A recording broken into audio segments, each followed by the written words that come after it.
I think the first thing is that you have to understand how the industry works. That's one of the main things.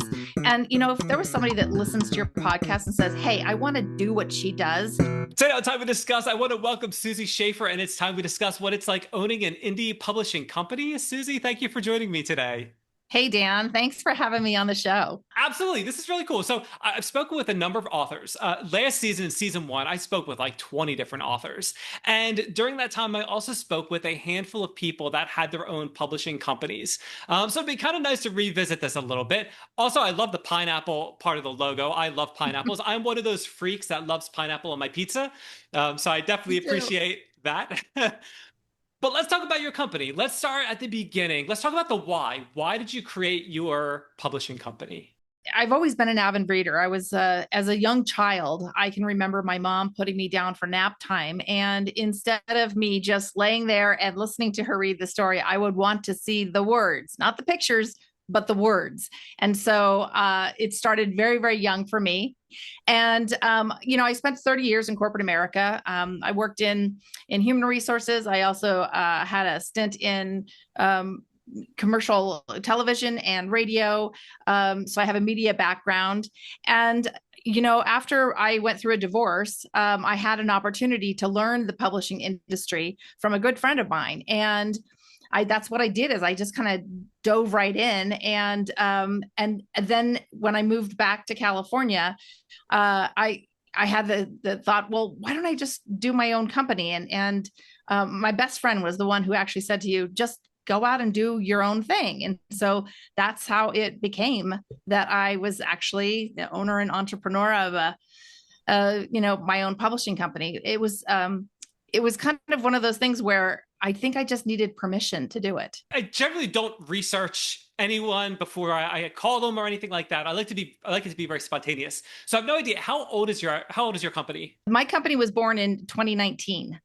Right before COVID. Lovely. Right before COVID. So yeah, so I launched the business. A year later, we were in COVID. It actually was weirdly the thing that I needed because we were all locked down. And so people were finding me online. And we were, obviously doing consultations by Zoom. And so it just made sense that those people that were locked down, they were spending a lot of time with introspection and doing writing, journaling, those types of things. And so people were finding me. And it just kind of came together. And I think there's been a lot of blessings along the way. There's so many people out there that they start their own business or they're freelancing or they have a side hustle going.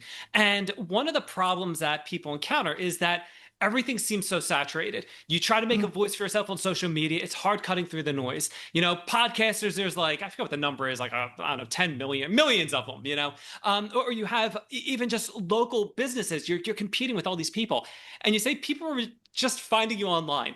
What were you doing? Were you doing anything special to help people find you online? I used a conversation starter, and that was the pineapple, because the pineapple as my logo is a nod to my years in the hospitality industry and actually where my education is. And so by using the pineapple, I would end all my social media posts with the pineapple, and people would say, "What's with the pineapple?" And I said, "Well, that's my logo." And they would ask more questions. "Well, what do you do?" And I said, "Well, I own a publishing company." And if you look really closely at that logo, the top of the pineapple looks like pages in a book, and the little squares inside the body of the pineapple are actually little tiny books that represent me helping people get their books out into the world. That is really, really cool. So when it comes to design, I am not a designer by any stretch. So whenever I see people that put so much thought and detail into design, I just think that is mind blowing. And as soon as you said that about the leaves being books, it was like, oh yeah, obviously, and then the books on the inside, obviously as well. Really, really cool.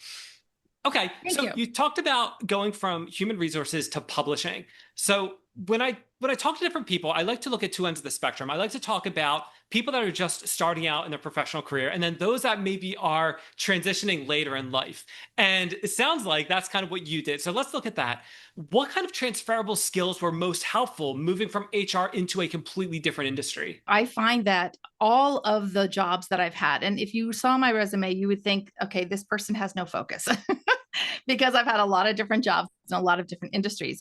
But in human resources in particular, it really helped me develop relationships with the vendors and the professionals that I work alongside.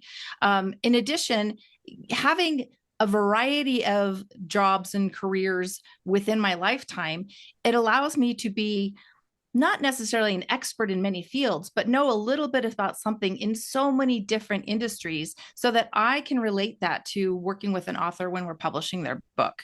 But also, having a background in media was also very helpful. Having a background in hospitality is very helpful because it's all about service. And so I do pride myself on giving my clients really white glove service. They always get me, not the rest of my team. They get me every time. We talked a little bit about when you were super young, your fascination with words and books. Okay. So on one hand, I get the answer to this question even before I ask it, but I'm still going to ask it.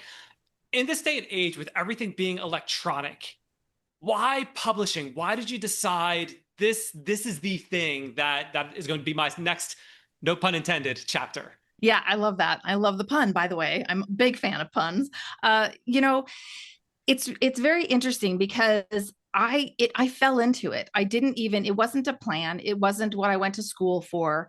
It just kind of happened, and it happened at the right moment. And a lot of times that's really the key, is that when opportunities are presented to you, that you listen to your intuition and you say, yeah, I have an interest in doing this. So yeah, the words on the page are important. And of course I can remember a few years back, I think probably like 15 years ago or so, when audio, or not audio, ebooks came out, and everybody was freaking out, thinking that's going to be the end of traditional bookstores and libraries because everything will be online.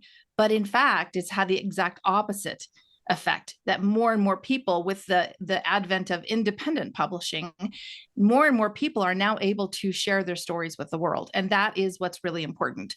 I have a significant client base that are veterans.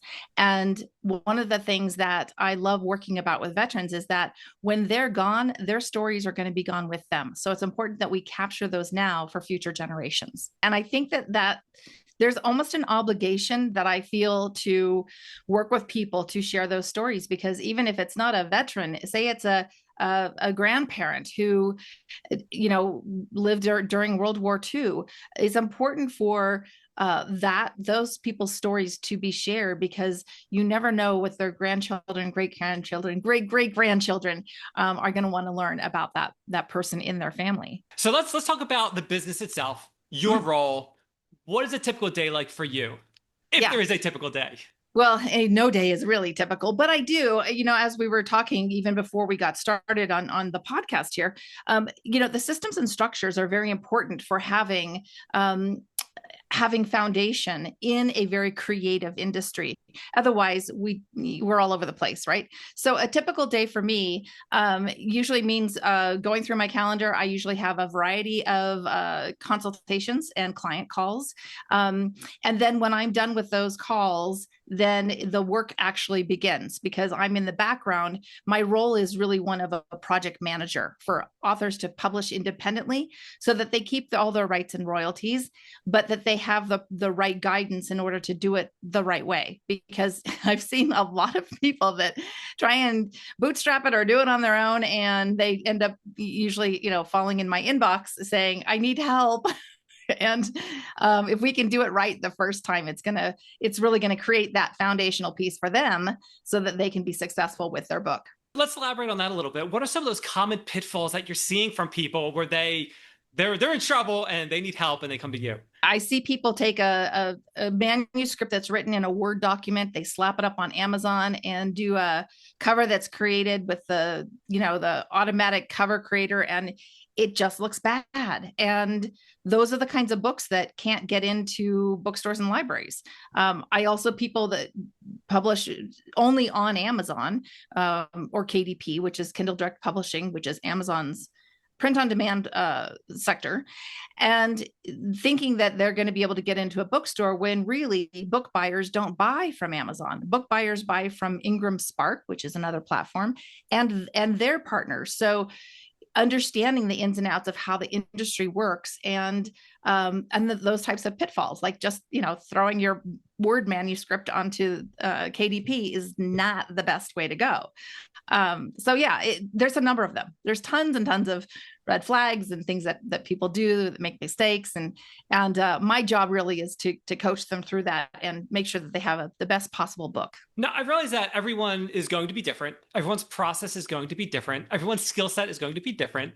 But generally speaking, when someone is working with you, how long are they typically working with you? Is it weeks, months, years? I'm sure they probably come back after they've done one successful book. What is that all like for you? It's a wide range, but generally speaking, most people will work with me anywhere from 4 to 6 months for a book that is, fully edited. And we're assuming that they've done the editing process and we're ready to go right into production.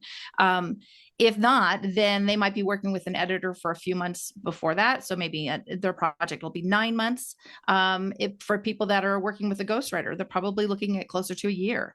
I do have some clients. For example, I just finished book number 15 with one of my authors. She had a series of children's books, and we've been working together for, I think, 3 years now. So yeah, it can run the gamut, but I would say on average, 4 to 6 months. Because you're an indie publishing company, do you publish their books, or how does that all tie in? My company does not operate as what we call a hybrid publisher. So I don't publish under my imprint. I have a couple very specific projects that we have done that for a variety of reasons. But generally speaking, when I'm working with an author, we will actually create an imprint for them so that they manage that and own that. That protects their rights and royalties, as well as purchasing the ISBNs, which is the little numbers on the book, the ISBNs underneath their imprint, so that it creates that, that, again, foundational piece for them to do more books versus be beholden to me as a publisher. Let's talk about your clients a little bit. Okay. So obviously with any business, getting clients is the hardest part. So what are some of your secrets? What are your best places to go fishing to try to get new clients? Or is that at this point, it's all word of mouth? People are just knocking on your door. Yeah. What is that like for you? It's the latter. I don't do any advertising. Yes, I do post on social media. I have a newsletter. Obviously, I have the podcast. So that's how people will find me. But I would say the greatest portion of my business comes from referrals. Whether they're publishing partners like designers or editors, or even past clients. And I do have several repeat clients as well. So yeah, I am generally never lacking for business. That is what's amazing about this. And so, the sales process for me is very simple. People will click on the button and schedule a consultation. We'll spend 30 minutes on a Zoom call and figure out where are you now and where do you want to go? And what are the steps that we need to take to get you there? You talked about advertising a little bit. You talked about social media a little bit. Which form of, I'm just going to loop that all under advertising.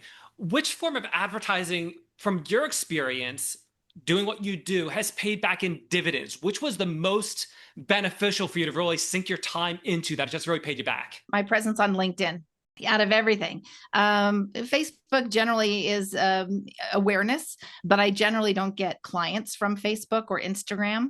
I do get clients from LinkedIn. People find me there and they contact me. And of course, too, because I do a lot of nonfiction work, typically my authors are also business people and people that are on LinkedIn as well, too. So, we have that cross-pollination of posts and things like that. So that's really where a lot of my business comes from. Let's talk about the least favorite part of your day, or the task that you just makes you cringe, if you will. What would that be? I don't think I have one, which sounds so ridiculous because, but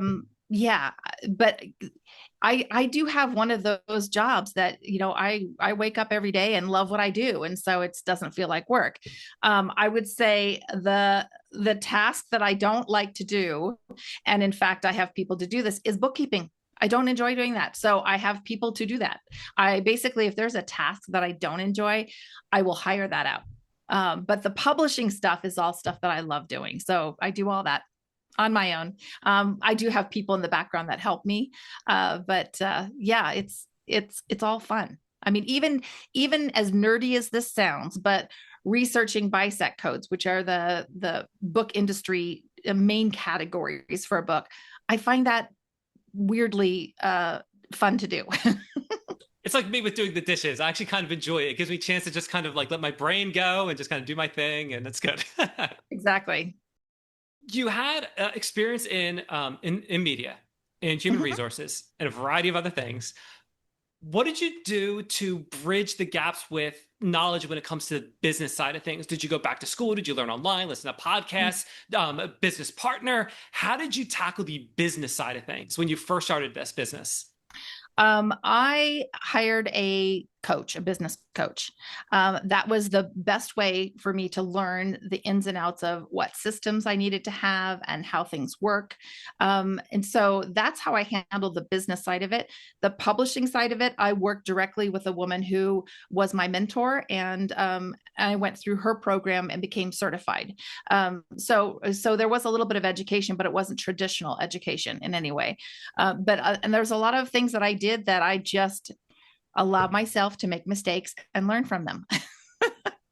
I think most entrepreneurs can attest to that, right? One of the things I like to ask, I like to identify different barriers. So if people are trying to enter a particular career, they can decide, if this is really for them. So looking at what you do, looking at everything you do in the scope of publishing, what is something that you can say, if someone doesn't like this, then this job is not for them? I think if somebody does not like books, then this job would not be for them. If somebody does not have the ability or enjoy using your analytical business mind as equally as your creative mind, this would not be the job for them, because it does take a balance of those two things in order to be successful in this industry. I fortunately am one of those people that is, my right and left brain are very equal. So I have the ability to have the business acumen in order to run the business, but at the same time, I can identify what makes a good cover and what's going to sell, because I understand the design process, even though I'm not a designer myself. So I think that those things are really important, and you really, and number one, you gotta love books. If someone is just starting out and they decide that they like what they're hearing, they want to form their own publishing company, this is for them. They love books. This is for them. How, and I recognize this could vary depending on a variety of variables. How long would it take for someone to kind of get up and running? Is this something that's pretty simple? Is there a lot of education, either informal or otherwise, that needs to be done before you can actually start a publishing company? Is it relatively painless? What kind of barriers in that way can they expect? So I think the first thing is that you have to understand how the industry works. That's one of the main things. And if there was somebody that listens to your podcast and says, "Hey, I want to do what she does," then you'll have my links and such. Just reach out to me and we can talk about it, because there's a lot to know. And this industry changes all the time. There's constantly things changing. And, we might see an e-whale or see something that's happening. And, because I have a very cohesive network of people in the industry, we send in messages back and forth. Hey, did you see this? Did you see this? Oh, so and so just made this change. It's important because you have to stay on top of what happens in the industry as things change very rapidly. But the other thing too is that when somebody is thinking about this as a career, you have to really develop your networking skills, because if you aren't able to network to bring in those initial clients so that you can create that funnel, that's going to be really challenging.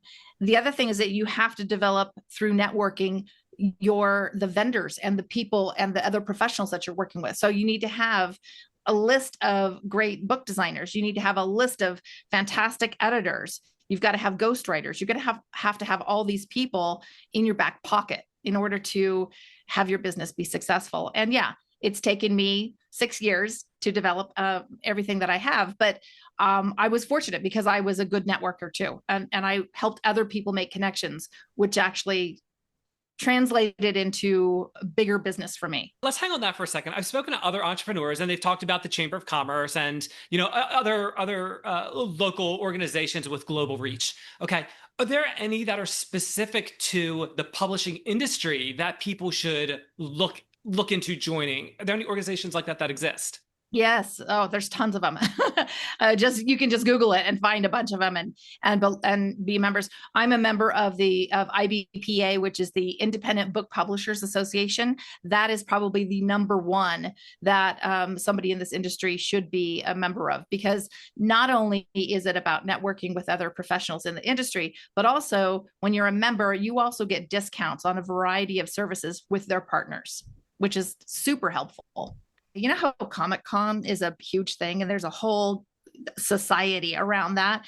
Publishing is the same way. I mean, we are a bunch of nerds and and we love what we do, but we go to conferences together and we do different things. And so that having that network is really crucial to have that support in your business. It's interesting you use the word nerd. I was speaking with Marty Dunn just the other day, and he does process improvements essentially, and he referred to himself as, I think I said, an operations nerd. It really can be fun. Yeah.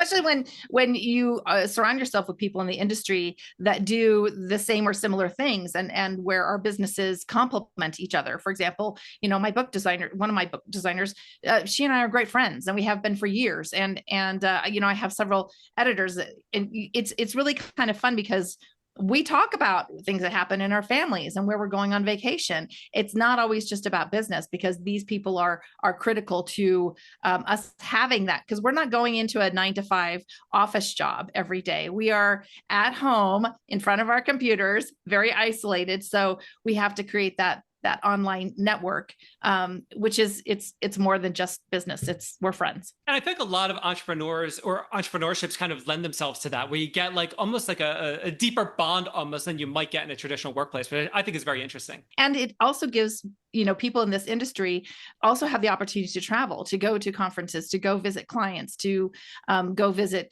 other professionals and things like that. So it does lend for a very free lifestyle. That is nice. So if anyone values that, which many people do, this yes. could be for them. So let's talk about, you talked about that sometimes the industry changes quickly and you might have to shake things up a little bit. Can you give an example of something that happened that made you have to pivot quickly to address a change that happened within the industry? Yeah, I just got one in the email. I think it was yesterday or the day before. Ingram Spark is increasing their prices, and this is because of, as we know, the prices of everything is going up, and so they have to pass that pricing changes on to the authors that are publishing on that site. So of course I see this and I think, oh goodness, so this means I need to put out a newsletter by next week in order to let people know there's a pricing change that's coming. So please log into your account. Please run the model that they give us to test and see, okay, is my book still going to be profitable? If not, then what we have to do is we have to reprice that book, which means we have to do a new barcode on the cover.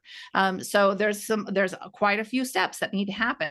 Now, the good thing is that I will have people that come to me and ask me to make these changes. And so it's a way for me to earn a couple bucks, but to help them if it's something they can't do on their own.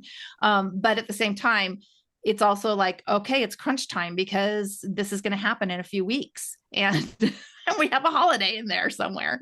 So yeah, so it's time to pivot. And it's my duty is to get that information out to my authors and say, okay, if your book is going to be in the red, we have to fix it. Susie, unfortunately, I am running out of time, but before I hand the floor over to you, I want to take a second and thank Laura Van Tyne for introducing us. Laura Van Tyne was in episode 132 as a professional exorcist, so everyone please go check that one out. It was a really, really good one. Now, Susie, this is the part of the show that I'd like to offer my guests the opportunity to talk about a project they're working on, cause they believe it, more about their business, their podcast. So if there's something specific you'd like to discuss, the floor is yours. Well, I think if your listeners found this interesting, please feel free to reach out to me. You can find me at finishthebookpublishing.com. My podcast is finishthedamnbookpodcast.com. And just find me and ask the question. I love to hear about new stories, and I like to hear about what people are doing in the world. That is awesome. I'll make sure I get all of those links from you. They'll be in the description. They'll be in the show notes. They'll be all over the place. So when people are trying to find you, they can easily find you. And Susie, thank you again for joining us on Time We Discuss, and we learned what it's like running an independent publishing company. Thanks, Dan.